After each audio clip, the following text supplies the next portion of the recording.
Kuya, bili ka sa dali ng bola. Ano yun naman yung bola? Sige, may nakita ko nung nakaraang bola doon. Bilhin natin. Let's go. Ito, abangan nyo. I-unboxing ko yan. Tayo ng sombrero. Let's go! Bola. Bungad agad. Isa lang naman yung bola nila dito. Itong bullet sports lang. Parang medyo wala lang hangin. Try natin patalbuhin. Bili na ako. Uwi na tayo. Tikman natin. Joke lang. Patalbugin natin. Parang okay naman.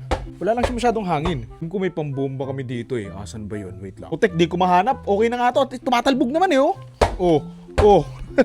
Paglaruan natin sa taas ng bahay namin. Come on, Tasha, let's go. Ba't nagmamadali ito? Tignan nyo, madali itong matrigger na maharot. Tasha!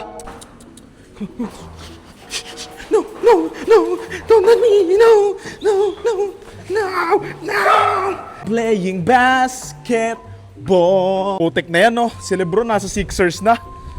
Kung healthy si Embiid, naku po! Sino ba nasa sa Sixers? Si Jaylen Brown, PJ Edgecombe, o diba? Lakas! Kung ako yung kinuha ng 76ers, edi champion na! Ring ako dito sa taas eh, ayan o. Ganda, nakasulat. Petron Blaze. Tingnan natin kung maganda yung bola ha. Diba matalbog naman, partida wala pa siyang masyadong hangin pero mataas yung talbog oh. Alam ko dati may pinapractice ako yung ginawa ni Jordan. Ay nating idakdak dyan. Tignan natin. Hindi na ako sanay tumalon pero sige, subukan natin. Let's go home! Kyrie Irving dyan, Yung marunong. May isa akong talent sa mga bola eh. Tignan nyo. Wait lang. Isa pa. Ayaw! Yung bata ako. Buti ko eh. Carmelo Anthony be like. In fairness naman, matalbog yung bola. Medyo walang masyadong hangin eh. Pero okay din.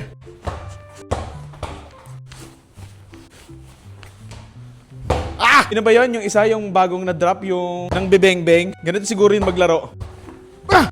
Boom! Nasa around 200 plus lang to and pwede na rin. I think mabilis lang to mapudpod. And mas maganda lang yung weight ng mas magandang bola pero pwede na rin siya. Maganda na rin yung talbog niya. Yun nga lang yung feeling sa kamay. Maganda yung texture ng mga ibang mga bola. Is down to 5. Bryant goes to work. Bryant the drive. Talaga? Ang hina na ng tuhod ko. Anyway, ayun lang. Ito yung bola ng Dali. Pwede na rin for 200 plus pesos. And ayun. Thank you. Kung ako tatanungin, okay lang naman si Lebron sa 76ers eh. Kasi magaling yung 76ers pero hindi masyadong mataas yung expectation sa kanila. And kasi kung nagpunta siya ng Warriors, alam mo yun, mababalikan yung mga labanan nila dati, na kesyo natalo siya ganyan. Kung pupunta siya ng Miami, maganda rin naman kasi nga parang parehas lang sila ng 76ers eh. And alam mo yun, maganda sana comeback. Sa Cleveland, maganda rin sana. Pero ayun, okay din naman yung 76ers. Sana maging healthy si Embiid. Sayang yung potential niya. Parang feeling ko naman din kung magkakaroon ng magaling na sentro talaga si Lebron. Naku po, malaki talaga chance ang umabot ng finals. Yun lang. Thank you. So yun lang, umuulan na, mainit. Uwi na tayo.